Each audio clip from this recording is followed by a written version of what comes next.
welcome back to another video, some Bloons City. Today we're gonna use some underrated towers in this game. Towers that they're actually pretty good if you use them right. I'm only gonna play one game, so let's get right into it. An underrated tower, I think, is Engineer. I'm not gonna go Balloon Trap path because a lot of times when I do use Engineer, I don't do that path. I'll get Cleansing Foam. Since the Cleansing, Engineer is really good early game. It kind of falls off late game, but the Sentry Guns are actually really good.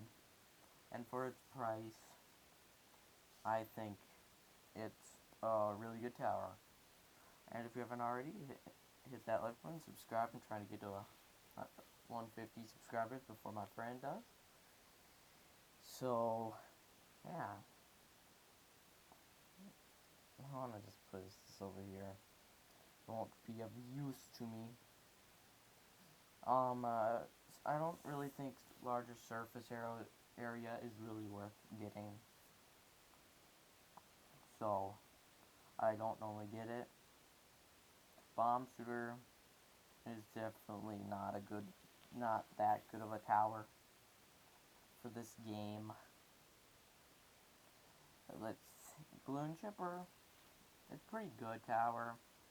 I wouldn't say it's that good. Another tower that I think is like not many people use, it's underrated, is the Heli Pilot.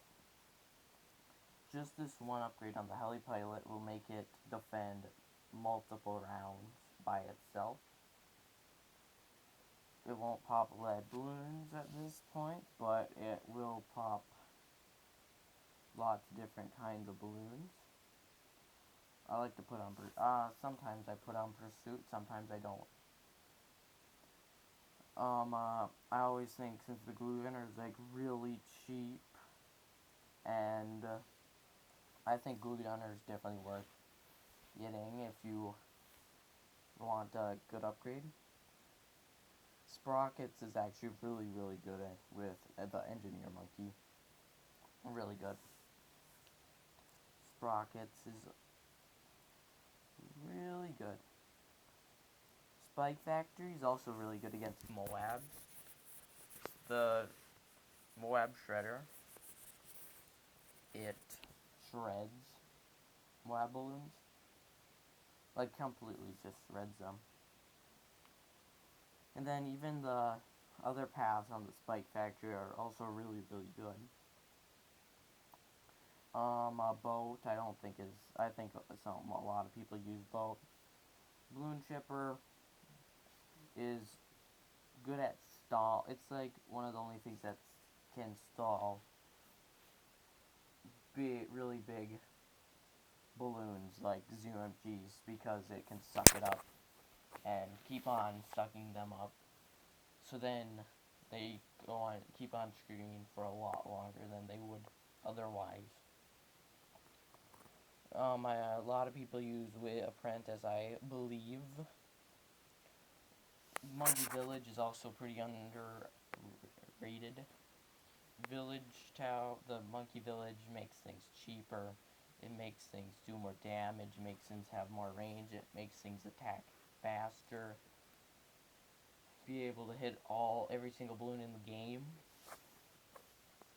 Overall, it's a really good tower. The Monkey Village. I really appreciate the Spike Factory, as you know. A lot of mine, I have hard times. I place down a Spike Factory and back, and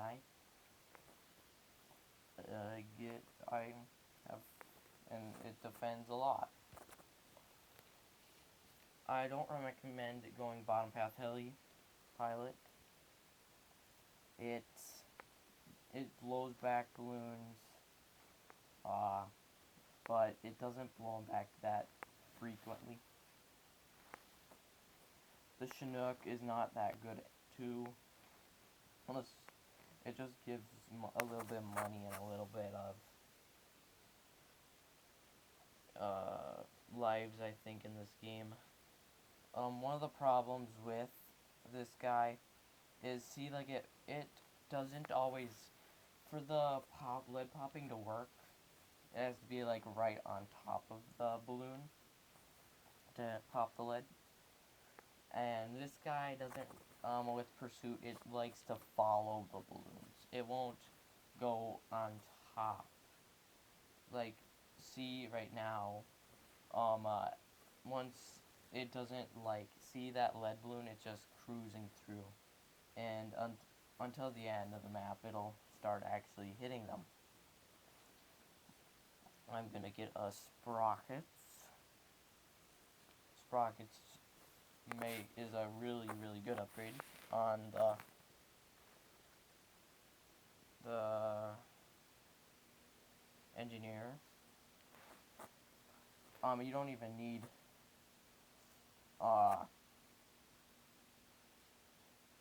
more upgrades than Sprocket with Top Half. And then Glue Gunner is a really cheap way to get slowing. Like, this is not that much. This is like $1,200 for pretty much every single balloon is gonna get slowed by these two. So, also a pretty nice tower. I'm only gonna play one game today. But this might be underrated, but for Moabs, I like to get Moab Mauler. Just for Moabs, I don't know how good the DPS on it, since this guy, in this game, you don't actually see the damage of how much damage it does to Moabs. So, yeah. Triple Dart's actually really good. Ice Monkey, I definitely think, is a little underrated. Like, this, I had this guy get $20,000 with one swing in a very late game situation. The bottom path here with two on top. It has saved me a lot. It's one of the things I make sure I get in the late game situations.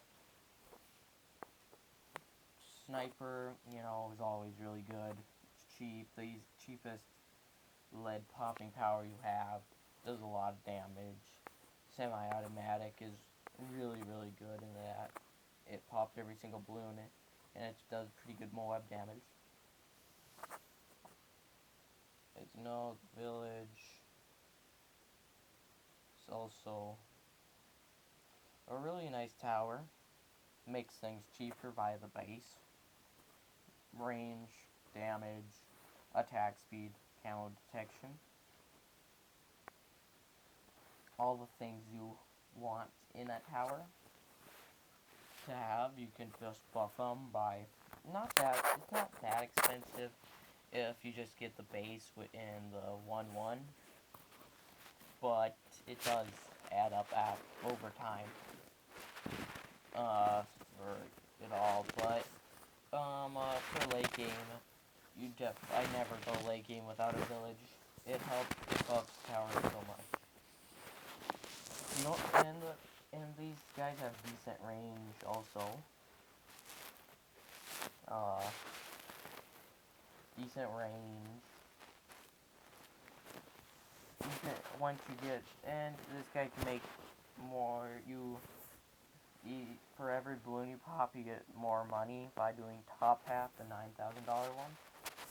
And the $4,000 one makes you have every single balloon type you can pop. Like, if you can't pop lead balloons, you will be able to pop lead balloons.